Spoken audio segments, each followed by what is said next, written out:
Hi, welcome to AirPlay. I'm Coni Koepfinger, and this is our last show for the season. We're going to be taking a little time off for the summer, but we'll be rebooting. Remember, we have a monologue contest coming up. You can send those scripts at airplayscripts@gmail.com. Feel free to reach out to our website. Today's show, we got a couple new on-air players. I'd like you to welcome Pauline Rose Moore and Vivian Dorset. Vivian Dorset, welcome. Hi. Tell us a little bit about your love of theater and what you do. Well, my love of theater is a little unique. I work what I consider social and political theater. I work mainly in higher education, and I write dramatic presentations about social and political issues, which also include something called playback theater and theater of the oppressed. I have a bachelor's and master's in theater, and I'm excited to get back involved with the little ditty called The Schoolhouse that we're putting together. Cool. Next up is Pauline Rose Moore. Hi, Pauline. How are you? Hi, Connie. How are you? I'm very excited to be here. Excellent. And the reason we're doing this particular selection today, Candle Dancing, is because Pauline came to me about doing a play for the deaf and hearing impaired actors. And not only that, we want to do it with an all-black cast. So, without further ado, let me introduce you to the rest of the cast today, which will be Lonnie Cerveris Cataldi, one of our regular on-air players, reading the stage directions and the voice of Will, and Christy Donahue, reading the voice of Anna. Lonnie, if you would take it at the stage directions without further ado, we give you Candle Dancing. In our cast today, Christy Donahue will be reading Anna, a young novice who has not taken her vows yet, but serves as a worker at the East Abbey in the laundry and in the kitchen. Dr. Vivian Dorset will read Sister Kate, one of the sisters at the convent, who teaches writing in the school at the orphanage. She's a playwright and a scholar, hoping to get her academic papers as well as her creative work published. Pauline Rose Moore will be reading Mother Mary Agnes, the Mother Superior at East Abbey. And I, Lonnie Cerveris Cataldi, will be reading the voice, Will, an orphan choir boy who recently just showed up on the steps of the East Abbey. He's a bit peculiar as he stares at the candle flames until he goes catatonic. I will also be reading the stage directions. Candle Dancing, the voice of Julian of Norwich, by Coni Koepfinger. Act 1, Scene 4, the arrival of God's will. Time, present day, in the wee hours just before dawn. Place, in the convent chapel of the East Abbey, Norwich, England.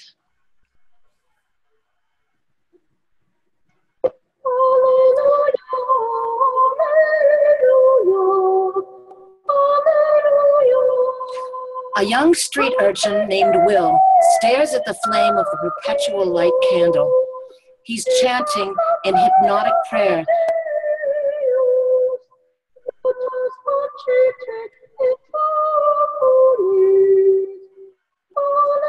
Then suddenly screams and goes into a seizure.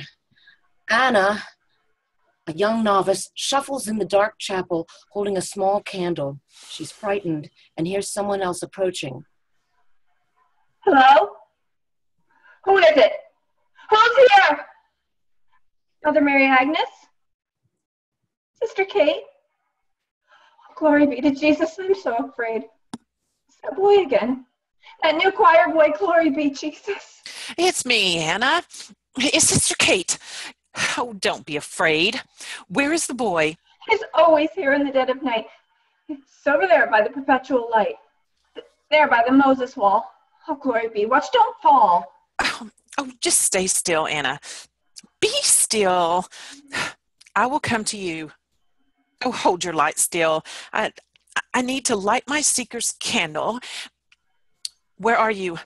Oh, I'll come to your light. Watch the boy. He's passed out on the floor over there to my right. He must have had some kind of seizure again. My Lord, Sister Kate, where were you coming from? You look exhausted. As if you've been up all night. Something wrong? Oh, yes, I have. This certainly isn't the first occurrence since he's come. Well, something incredibly strange is going on at this Abbey, and this boy William, whatever.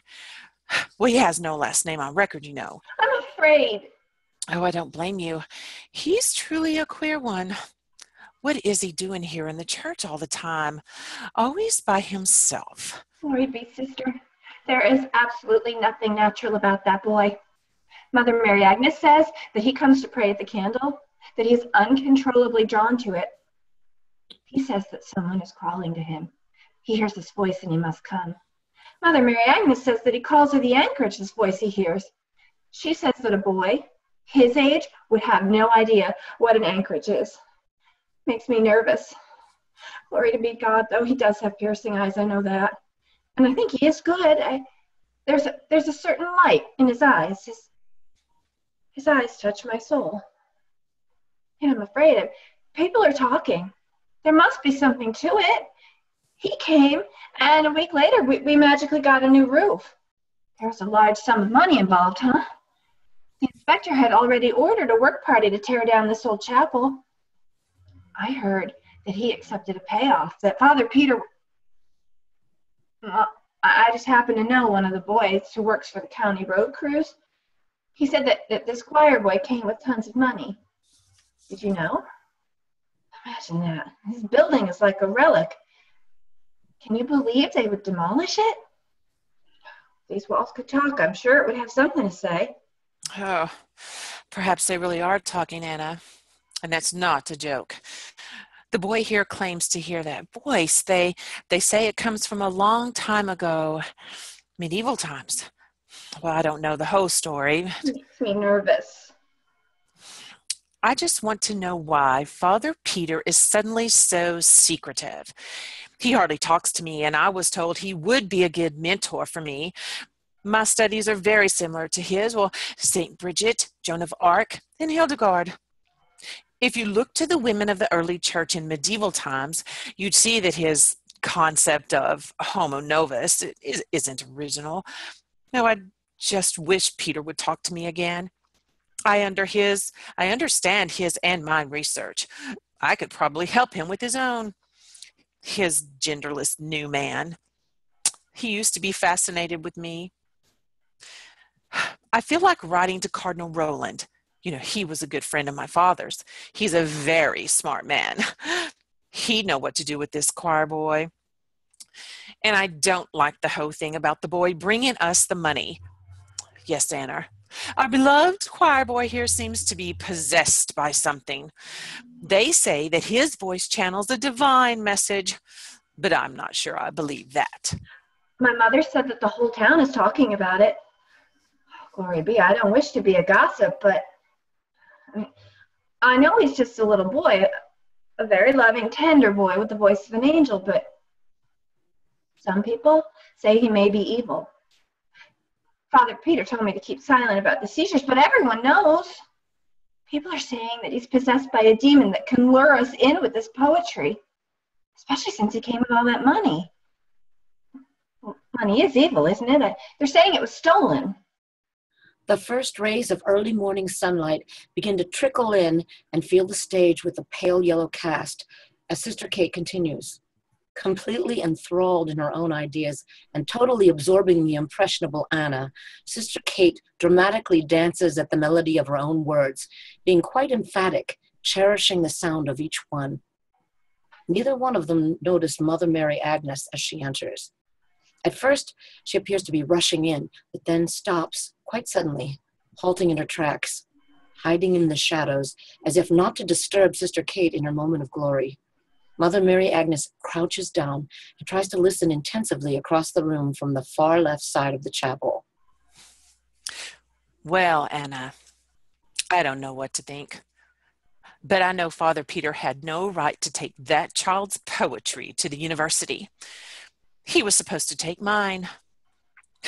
Imagination comes natural to kids. Well, I wrote as a child. It's not so unusual.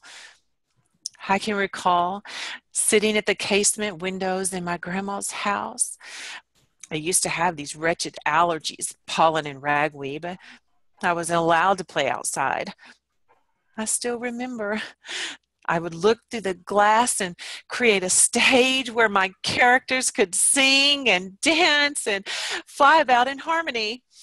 Oh, Anna, the characters in my poetic dreams, they deserve a hearing. Father Peter was reviewing my work when Will came. He promised to help me get published. We were in the midst of revising a wonderful work of art for the university competition when his attention was suddenly stolen away. Temptation approached, as always, dangling its bag of silver or gold. Anna, how can the boy be from God when human weakness won the battle? Oh, Sister Kate, I'm so sorry. You must feel so terrible. Oh, Anna, I care not for my own recognition.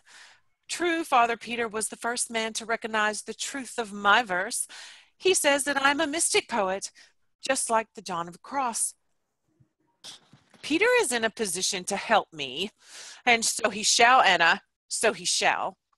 We must take his attention off of Will.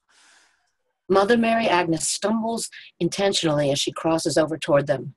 It appears that she doesn't want them to know that she's been listening. To be sure, she clears her throat to obviously interrupt them. Sister Kate! Anna! What's the trouble here? Who was screaming? The new boy again? Sister Kate, why are you out here so early? Well, Oh, Mother Mary Agnes, I was passing by with the first of the morning wash loads, and I passed by when I heard the screaming, and... Yes, well, enough now, Anna. You may think what you like, but don't you dare say it, Anna. Seeds of gossip often tempt us into plantation.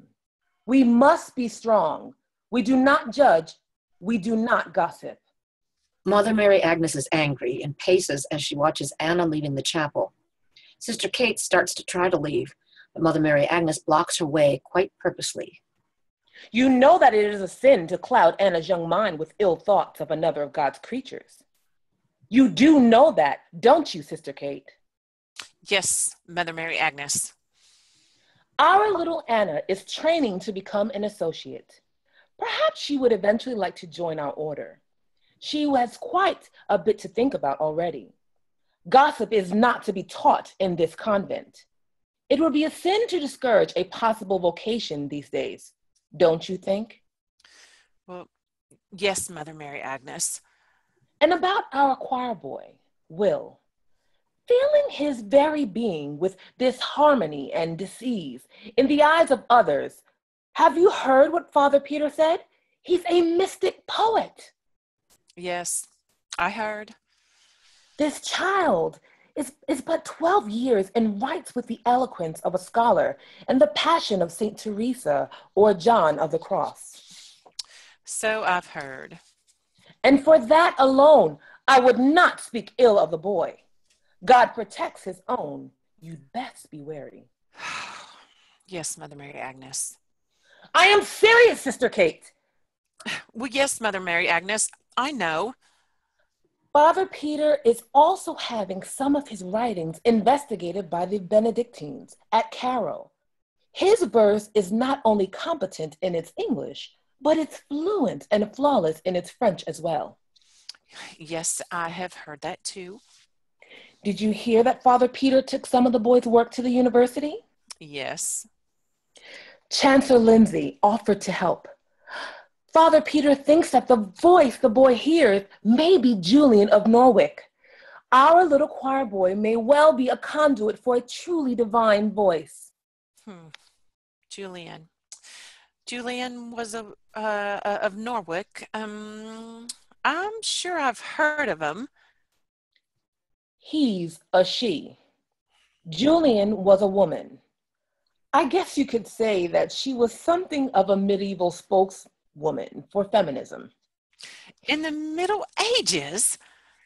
Some things just never change, huh? It seems that the whole concept of Christian counseling by a woman in the church was frowned upon and got pushed aside by the active church administration. Some say that she had quite a feminist viewpoint. A feminist in the Middle Ages. She really isn't studied in mainstream theology.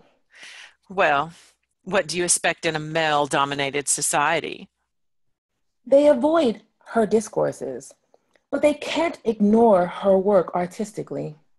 Truly, she's a brilliant poet. Is she in our library here? Oh, I have a couple of books on her, and I have Scivias, the text she wrote herself. I'll bring it to your room later after Vespers. She had quite a unique tone of voice. Her words, though picturesque and fanciful, exposed her controversial vision of God.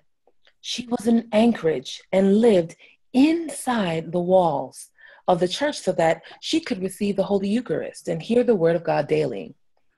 People came to her for guidance. They spoke to her by way of a small window on the outside of her hermitage cell. The narrative of her writing tells us that she was gifted with over a dozen showings of the love of God. Perhaps her spirit is still with us. She lived inside the walls of the church.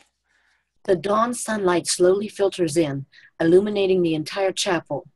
An extremely radiant beam figures prominently on the slight, frail figure of the choir boy, who lies sleeping peacefully below the wall of the church that shows a mural of the biblical account of Moses with the Ten Commandments. The details of the masterpiece can be very clearly seen now. An angry Moses dominates the scene amidst the mountains. In medieval times, this solitary life was not so rare. God seemed closer then. God is in our presence all the time. We turn away. We reject his beauty, his grace, and his truth. Anyone could say he or she hears the voice of God. Anyone could offer advice and say it's divinely inspired. It's just like all of these secular psychological counselors out there today. They tear open the hearts of fragile young people and leave them to wander about as walking wounded in a spiritual wasteland. Oh, no, it's not. No, no, no. It's not at all like today. In order to become an anchorage, one had to convince the bishop that she had a totally sincere sense of calling from the Lord. One also had to have an adequate means. The church did not support Julian. And there was a process. After completed investigation and trial, there was a solemn ceremony. A special mass celebrated afterwards. Then the new anchoress was escorted to her anchorage in the church walls, where she would live out the rest of her life without ever leaving. Julian of Norwich died at the age of 74, which was quite astonishing in itself, considering the thought that the country went through 3 outbreaks of the bubonic plague during her lifetime. No, no, no, not like today at all, Sister Kate. Things were allowed to be sacred then. Holiness was considered to be a goal. God's laws were taken seriously. Julian of Norwich was not a farce. This was considered to be a divine office. Her spirit, strong and vital. Many will be using Will's voice to be heard today, right here, right now in our very chapel. Well, nevertheless, we are living in the 21st century. I've been in this convent for 17 years, Mother Mary Agnes. I say there's something quite queer about this boy. What if he isn't holy? What if he's evil? Shh, Sister Kate, control yourself. You'll rouse the boy. We must wait and let him awake naturally. We must not interrupt the flow of grace or thwart God's divine plan. Well, why here? Why now? Why this boy? Why not? The world needs divine intervention more than ever today. I am sorry. Well, how do we know this choir boy is from God? So how do we ever know anything? Must all of the world be so very concrete? Look into your heart. Or is that made of stone too?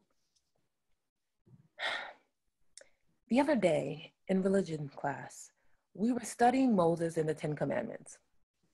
I swear, with my very mortal eyes, I saw a vivid halo about the boy's head. Everything seemed so still and silent. And in my mind, God's voice spoke ever so clearly. Do you dare to test the angel of the Lord? And suddenly the power went out. The room was dark and the halo even brighter. My heart was racing. I felt as though I'd faint. I ran out of the room and down the corridor to the washroom. As I entered into the lavatory, the power resumed. I stood before the mirror at the sink, trembling. Had I the nerve to question my Lord Jesus Christ? Tears streamed from my eyes. And as I looked into the old broken mirror, I saw his face, not mine, his, the very same image of Christ that Veronica had on the cloth on Good Friday. I went to wash my face, thinking the cold water would restore my vision. But when I turned the faucets on, blood and water flowed out. I ran out of the lavatory and ran into Peter. He witnessed the last trickles of blood on the sides of the sink. It was really blood. He said not to talk about it with anyone to avoid scandal. Do not dare question this. This child is holy. And if we, well, let's just say that Father Peter said that. We needn't question. We need to wait and watch and obey. This is God's will. The boy watches the candle dancing. It is the light of the world. Can't you see? You must believe. He brings focus to the light of God's love. He brings revelation. He brings the good news to our dark world. Eye has not seen, ear has not heard what God has ready for those who love him. I know the boy comes transfixed with the flame of the candles. You asked me what I was doing up. Well, I followed him. I've been following him every night he wanders out, and I must keep following him. I know I do not have anyone's permission, but I feel that I must keep watch on him. I feel something's about to happen, and I think, just think of it, sister. 1 minute he's in complete contemplation. The next we hear him screaming in terror, find him in a seizure here all alone next to that candle, looking dead calm. It's unnatural. Sister Kate, I know what I saw. As Sister Kate and Mother Mary Agnes begin to exit, the brilliant sunlight now floods the scene so that the entire chapel can be seen very clearly in the background. Will is awakening very, very slowly. Only his face moves. His body still remains lifeless as he softly intones in a tender yet solemn voice. The sisters stop and stare at him as he begins speaking. But God forbid that you should say or assume that I am a teacher, for that is not and never was my intention. For I am a woman, ignorant, weak, and frail. But I know very well that what I am saying, I have received by the revelation of him who is the sovereign teacher. But it is truly love that moves me to tell it to you, for I want God to be known and my fellow Christians to prosper, as I hope to prosper myself by hating sin more and loving God more. Will's eyes open wide. He comes to his knees, stares at his hands, and slowly extends them outward toward Sister Kate and Mother Mary Agnes. But because I am woman, ought I therefore to believe that I should not tell you of the goodness of God, when I saw at that same time that it is his will that it be known? You will see this clearly in what follows, if it is well and truly accepted. Then you will soon forget me who am a wretch. Do this, so that I am no hindrance to you, and you will contemplate Jesus. Sister Kate, these holy words, certainly not the words of a 12-year-old boy. These are the words of a woman, a very wise and noble woman. I tell you, we must watch. We must wait. Sister Kate and Mother Mary Agnes stand staring at Will's limp body as it melts into the floor and he drifts back into sleep. Blackout.